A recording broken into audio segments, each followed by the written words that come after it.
Hola, ¿qué tal? Te saluda Eduardo Islas, estudiante de la Escuela Superior de Economía. El día de hoy analizaremos cómo se comportó la élite gobernante en el periodo de posrevolución. A pesar de que la corrupción ha permeado históricamente el sistema político y la administración pública, este tema no ha sido abordado de manera sistemática y profunda.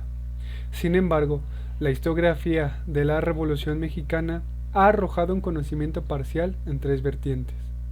En primer lugar están las obras de Hans Werner, Alan King, Héctor Aguilar, Alicia Hernández, Friedrich Kanz, las cuales explican cómo las distintas facciones revolucionarias, sus líderes y seguidores, utilizaron el poder de las armas para llegarse a recursos que destinaron a la causa.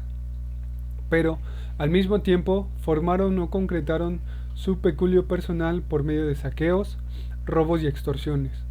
En segundo lugar, tenemos los estudios de Marta Loyo y Enrique Plasencia sobre el ejército que describe esta institución, el poder de los jefes militares, las recurrentes prácticas corruptas de los militares revolucionarios y los esfuerzos del poder ejecutivo para reformar y controlar a las Fuerzas Armadas. Por último están los trabajos de Mario Ramírez, Pedro Castro, José Gómez y Marisela Mijares, que abordan las biografías y trayectorias políticas de personajes como Juan Andreu, Abelardo Rodríguez y Francisco Serrano, que se enriquecieron y acumularon capital gracias a sus puestos públicos e incursiones en el mundo empresarial con apoyo gubernamental. Aunque en realidad ninguna de las tres vertientes se enfoca principalmente en la corrupción, la tendencia general en los estudios ha sido asociar a la corrupción con el poder de los militares durante la revolución y la post-revolución. Lo que buscamos es caracterizar la corrupción en este periodo y presentar indicios de que la corrupción estaba presente en diferentes áreas y niveles de gobierno. Pero al no tener muchas evidencias en archivos oficiales, ¿qué fuente podemos utilizar para conocer las prácticas y el comportamiento de funcionarios y gobernantes? En buena medida, los casos de corrupción conocidos son divulgados por los propios integrantes de la clase política, apoyados por periodistas. Por lo tanto, la prensa es una fuente de primera mano. Comencemos con la corrupción en la Secretaría de Guerra y Marina. A principios del decenio de 1920, una de las secretarías de Estado más importantes fue la de la Guerra y Marina, debido a que la presidencia de Obregón y Elías Calles requería pacificar el país, centralizando el poder y afianzando sus gobiernos. En 1920, esta secretaría recibió el mayor presupuesto del gobierno federal, 50 millones de pesos, aunque al avanzar la década se le redujo gradualmente. Los recursos disponibles, la falta de controles administrativos, el uso discrecional del dinero y el poder que ejercían los jefes de operaciones militares en determinadas zonas del país hicieron de esta dependencia un campo propicio para los abusos de autoridad con fines privados. En febrero de 1921, la prensa de la Ciudad de México publicó un fraude al erario planeado y ejecutado por un grupo de militares que mediante la falsificación de nombramientos y certificados incluyó en la nómina a 481 oficiales espurios. Los militares aprovecharon los débiles controles de la Secretaría sobre el ejercicio presupuestal para perpetrar con éxito una serie de fraudes desde 1911. Algunos jefes de operaciones militares comenzaron afianzaron negocios con la ayuda y protección del gobierno. Gracias a sus relaciones, pudieron conseguir en las secretarías de Agricultura, Comunicaciones y Gobernación concesiones de agua, de tierras, mineras y de juegos de azar, así como extensiones o reducciones de impuestos y subsidios. Con esas ventajas en mente planeaban y hacían negocios con el gobierno. El general Lázaro Cárdenas, por ejemplo, ideó en 1921 una empresa de extracción y manufacturera cuya realización requería la influencia e intervención de su mentor Plutarco Elías Calles, entonces secretario de Gobernación. Asociado con su compañero de armas, Rodrigo Talamante, Cárdenas pretendía obtener un préstamo en la Comisión Nacional Monetaria para explotar maderas, montar un aserradero y fabricar durmientes que pensaba vender a Ferrocarriles Nacionales de México. El negocio podía ser redondo si se conseguía crédito del gobierno, una concesión para talar bosques y asegurar la venta de su producción a la dependencia mencionada. El plan al parecer no se concretó, ya que Cárdenas nunca destacó como empresario o inversionista, a diferencia de otros revolucionarios como Juan Almazán, Abelardo Rodríguez y Aarón Sáenz. Si bien la Secretaría de Guerra fue tal vez la dependencia con más casos de corrupción, los abusos de autoridad también se prestaron a otras instancias gubernamentales.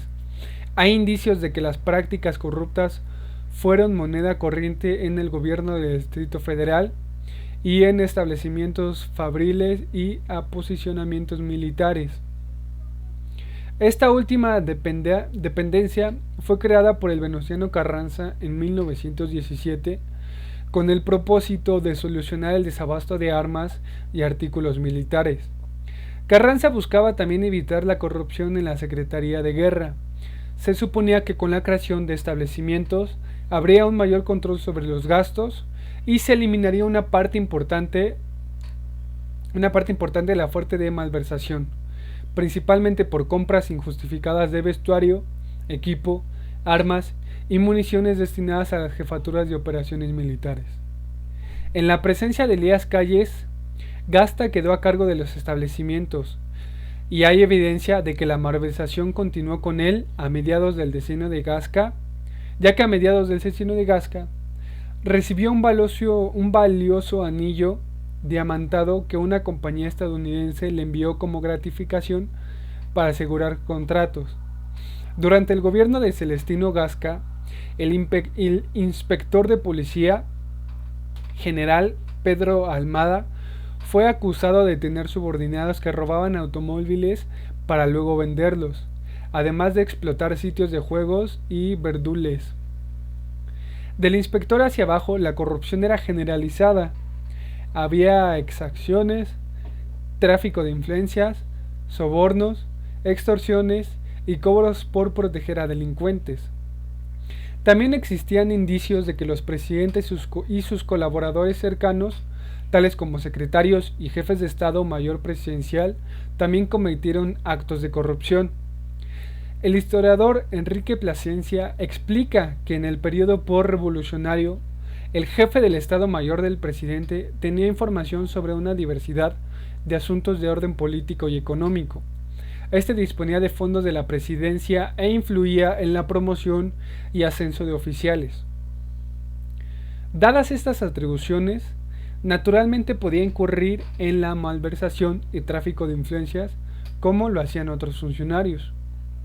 En marzo de 1922, el general Manuel Pérez Treviño, jefe del Estado Mayor del presidente Álvaro Obregón, utilizó sus influencias para que su amigo José Trabzon obtuviera una concesión de juegos de azar. A finales de mayo y principios de junio de 1928, la prensa de la Ciudad de México dio a conocer los detalles de un caso de contrabando dirigido por el general José Álvarez, jefe del Estado Mayor Presidencial. En breve, el presidente Plutarco Elías Calles anunció la destitución de Álvarez y su consignación a las autoridades. Los presidentes no fueron ajenos a los abusos de autoridad con fines privativos. Obregón, Elías Calles y Abelardo Rodríguez llegaron a la presidencia con proyectos empresariales personales y los continuaron, ahora con claras ventajas dadas por su posición en el gobierno y sus relaciones amistosas y clientelares.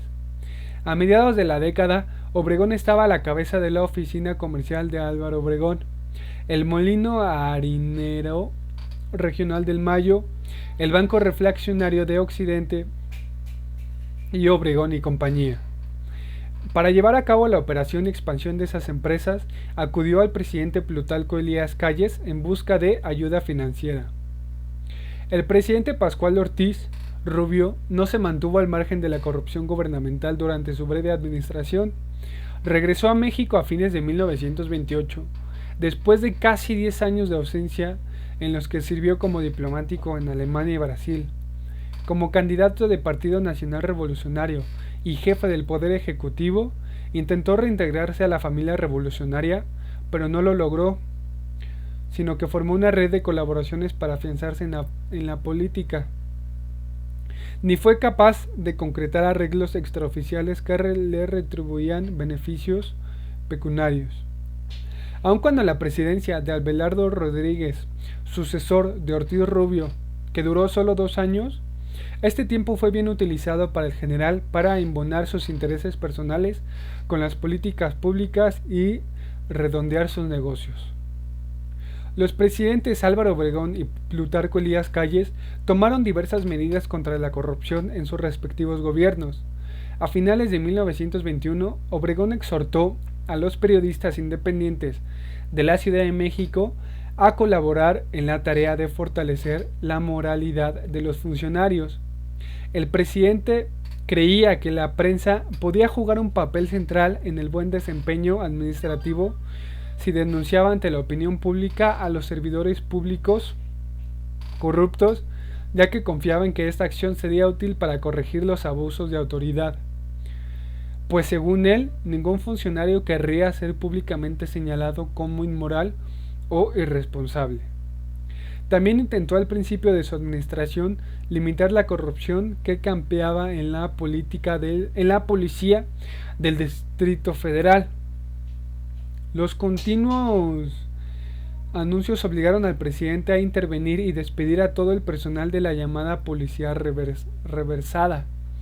En mayo de 1922, ordenó la reorganización de la política urbana con la idea de reformar a la corporación sobre bases militares.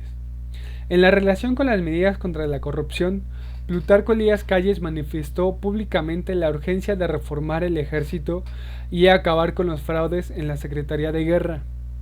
Como presidente y con la colaboración del general Joaquín Amaro, llevó a cabo en 1925 la reforma de las Fuerzas Armadas que contempló disminuir el número de oficiales y soldados, reglamentar los licenciamientos, los ascensos, las pensiones y reorganizar las zonas militares. Con todo esto se trataba de reducir el gasto militar. Además, emprendió la reforma de la hacienda pública con el propósito de nivelar los presupuestos y eliminar el déficit, reorganizar el sistema fiscal y establecer un sistema bancario.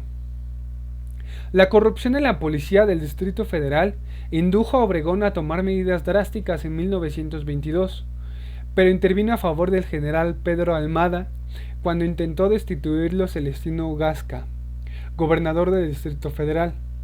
Almada permaneció en su puesto hasta 1925, presumiblemente con apoyo de Obregón, quien además le otorgó un bono por su desempeño. Hay razones para creer que Obregón y Elías Calles aceptaban estas prácticas en el gobierno como inevitables y hasta cierto punto normales, y que las toleraban y sancionaban en un modo selectivo. Obregón incluso hacía chistes sobre la veracidad de los revolucionarios cuando se trataba de dinero. Pero aquí la pregunta sería, ¿cómo actuaron Obregón y Elías Calles cuando recibieron las denuncias sobre los abusos de autoridad cometidos por sus colaboradores y correligionarios? Hay indicios de que los presidentes aplicaron sus criterios basados en la calidad de las relaciones y los grados de compromiso que tenían con los funcionarios, ya que una vez conocida las acciones y las faltas y evaluada la situación política de los implicados, ellos podían o no informar al público de los actos corruptos, fundamentar judicialmente la destitución o solicitar el enjuiciamiento de oficiales del ejército. Los instrumentos legales de ese periodo fueron la Constitución de 1917 y la Ley de Responsabilidades de 1896, que otorgaba facultades al presidente de la República y a la Cámara de Diputados y Senadores para enjuiciar y aplicar sanciones. También estaban los códigos penales de 1929 y 1931, aunque estos no definían los delitos de los altos funcionarios y por lo tanto no había certeza de qué actos podían ser considerados faltas oficiales.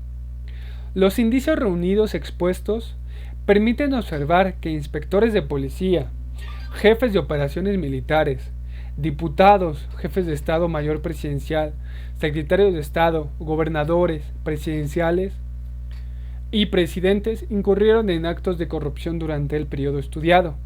Lo mismo con funcionarios menores que estuvieron al frente de dependencias como la Dirección General de